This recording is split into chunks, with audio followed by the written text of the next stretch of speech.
The Canadian Border Services Agency has investigated more than 500 allegations against its own employees. CBC News obtained documents that reveal the extent of the misconduct allegations, from abuse of power to soliciting bribes.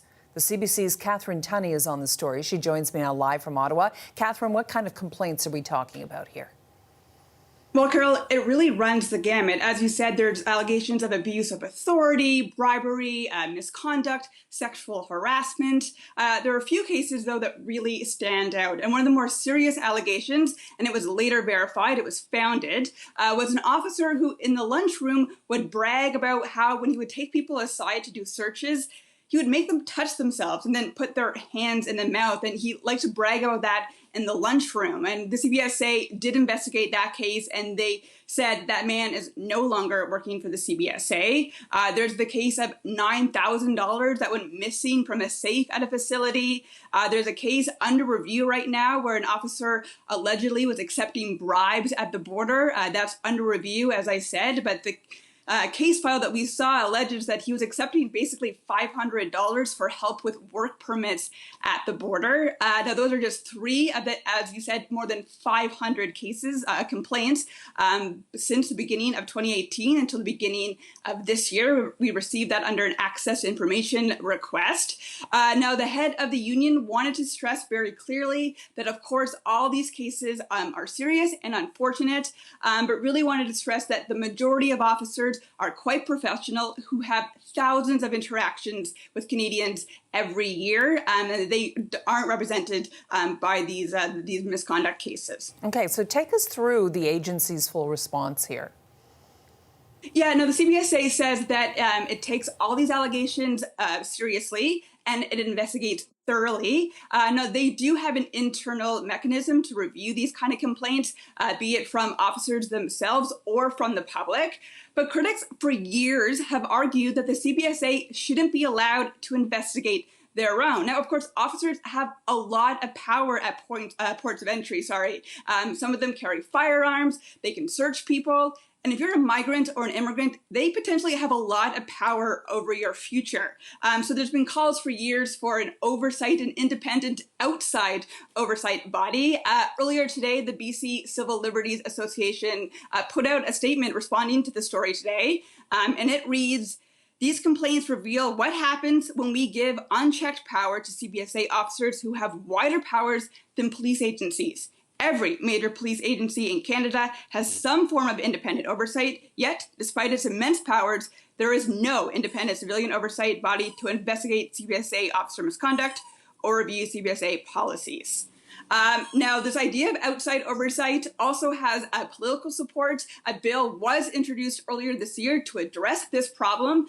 It has been stuck at second reading, of course, though, because many bills that are not COVID related have not moved through the House. All right, Catherine, thank you so much. The CBC's Catherine Tunney in Ottawa.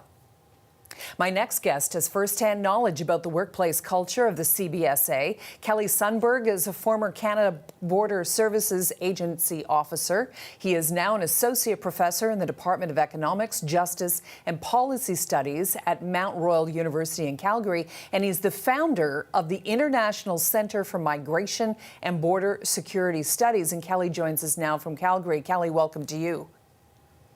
Thanks for having me, Carol. What is your reaction to these complaints? You know, I'm not really surprised. The CBSA was formed in late 2003, so it's the agencies existed under both a conservative and a liberal government. Yet neither government has put in an independent oversight body to oversee the activities of officers in this operation. So Why is that? Why is that, Kelly? You know, the CBSA was formed very quickly back in 2003 in response to September 11th, and with a lot of pressure from the United States. Our country had to create an agency, and we did. Most of that agency was amalgamation between customs, immigration, and food inspection, with customs, the legacy customs officers constituting the largest portion. But when years keep going by, we hear minister after minister saying, "Oh, we're going to have oversight." BC's Civil Liberties Organization has been a great proponent for fighting to have oversight. Yet, despite the public pressure, there really hasn't been concerted effort, in my view, to see oversight put in place. Yeah, what's this? Spell it out for us. What is the direct relationship between the kinds of behavior we're seeing or hearing that is being complained about and the lack of oversight? Connect those two dots for me. Well, whenever we have an organization that has incredible powers, so at the port of entry, CBSA officers operate in some regards without having to address the charter to its full extent. So the right to search without a warrant, these sort of things. So we have an agency that has incredible powers, officers that have more powers than police in many regards, which operates internationally at our borders and inside our country. And since its inception in 2003, there's been no oversight. So it's understandable that a culture would develop whereby, without oversight, we would see behaviors or activities by very few, although by some, clearly from the report that came out today and other reports, that would indicate that a culture that perhaps needs to have some work exists. Have some work, indeed. What stood out for you among the complaints?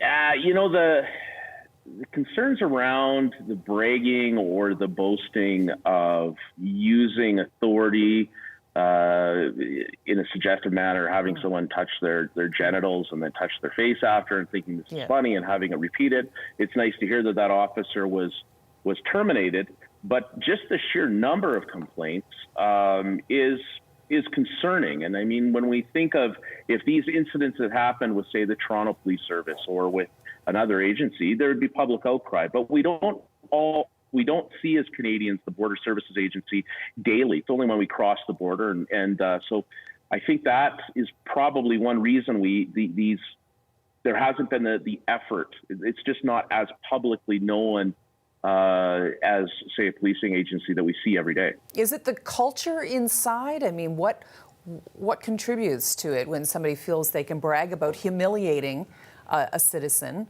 or can feel that they can steal a large amount of money?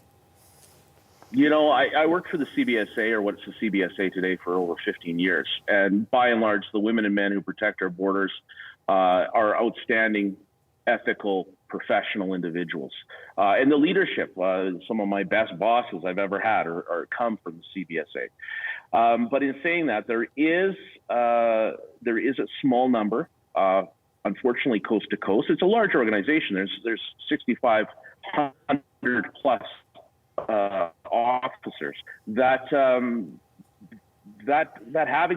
have shown to be less than professional to the point of allegedly being corrupt, and it's really what I look at is the government. Why are we not since 2003? Why don't we have oversight? And having the RCMP. Oh, go ahead. And if somebody does have a complaint, Kelly, I mean, how do they feel comfortable taking it to their own bosses? Well, that's the problem. If it's a member of the public, they want to make a complaint, they have to go and see the CBSA. If it's an officer, they have to go and see their boss, or if it's a boss, which is also an issue, who's harassing their employees, they have to go to the union and they still have to work at the port of entry. It's just not a great system. There's no system. That's the problem. It's internal. So when we look at other law enforcement agencies of this size, they have independent oversight. In my view, the CBSA or the Government of Canada should be looking at models such as in Ontario or British Columbia that have two very good models.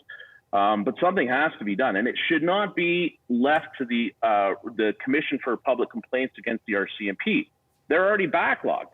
So having an agency, which is one of the largest law enforcement agencies in this country, being tacked on to the RCMP oversight, in my opinion, is irresponsible, and it's simply taking an easy way out with the hopes of placating the public.